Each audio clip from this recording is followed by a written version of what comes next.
it's Mena. Welcome back to my channel, or if this is the very first video that you're seeing of me, then welcome to my channel. Please be sure to hit the subscribe button down below if you didn't already. I post every day of the week. And I apologize, I'm talking really fast. I actually have to go to a Zoom meeting in 2 minutes. It's probably not smart to make a YouTube video right now, but I want to get this paper off my desk. So I'm going to get started. And these are knitting projects that I cannot get to work for me no matter how many times I've tried, no matter how many times I've practiced. I just can't get them to work for me. And just a quick disclaimer, just because I couldn't get them to work for me doesn't mean you won't be able to get them to work for you. These are advanced beginner projects, and they just were very difficult for me. So I'm going to get started. So number one on my list would have to be ponchos. Now, I've tried to make ponchos a few times. They were so incredibly hard because figuring out what size needles to use, what yarn to use, I could not get it to work for me at all. And it was very, very frustrating because sometimes the ponchos I've tried to get to work, I couldn't get them to fit. And then I tried last year to make somebody a snood poncho, which is like a poncho and a snood combined,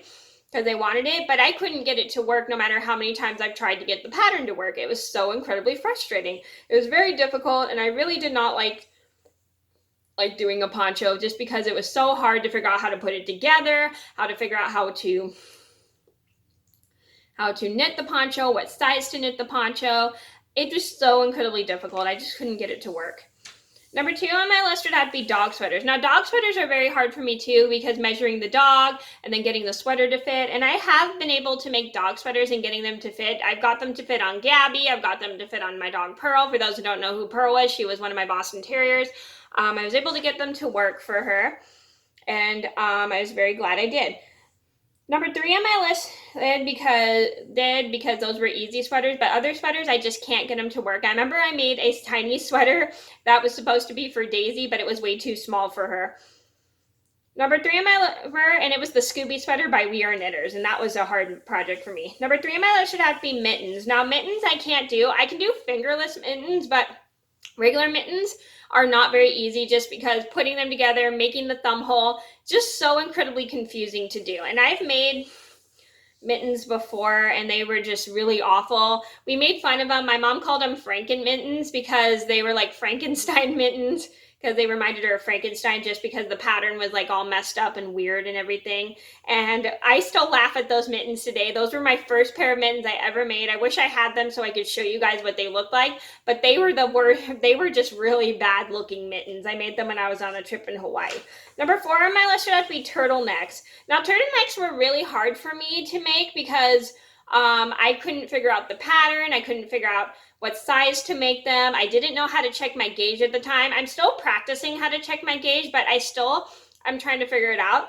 And turtlenecks were just so hard for me because I had to figure out what size to make. I made one for my mom, and even though the turtleneck fit her, it just didn't turn out a nice way because I accidentally used black yarn to sew because I ran out of the original color I used.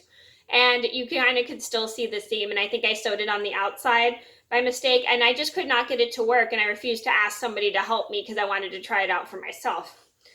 So, but sometimes you just need a little help, even if you're an expert. Number five on my list would have to be socks. Now, socks I could never get to work for me. I've tried, I just couldn't figure out how long to make the heel or figure out what size to make the heel. That made it so incredibly hard for me. I had a book on how to knit socks, but I don't think I have it anymore because I think I got rid of it.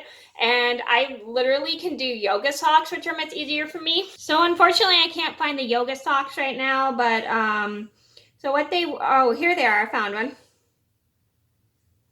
So this is what a yoga sock looks like. It's a sock that has an opening. As you can see, there's an opening for a heel. I literally could get those to work because it was easier for me to make a heel opening, but with the regular socks, I could not get the heel to work. I tried to make regular socks, but the heel ended up being way too long, which made it so incredibly hard for me to actually make, and I really did not like the way it turned out because it really, really stunk that it did not work. And I literally just was so frustrated that I undid the whole thing. So I could not get regular socks to work at all because they were just so incredibly difficult for me. Okay, so those are my top 5 knitting projects I suck at. I hope you guys enjoyed the video. Thank you so much for watching. Please be sure to like and subscribe if you haven't already. I post every day of the week, and I'll see you in another video soon. Bye!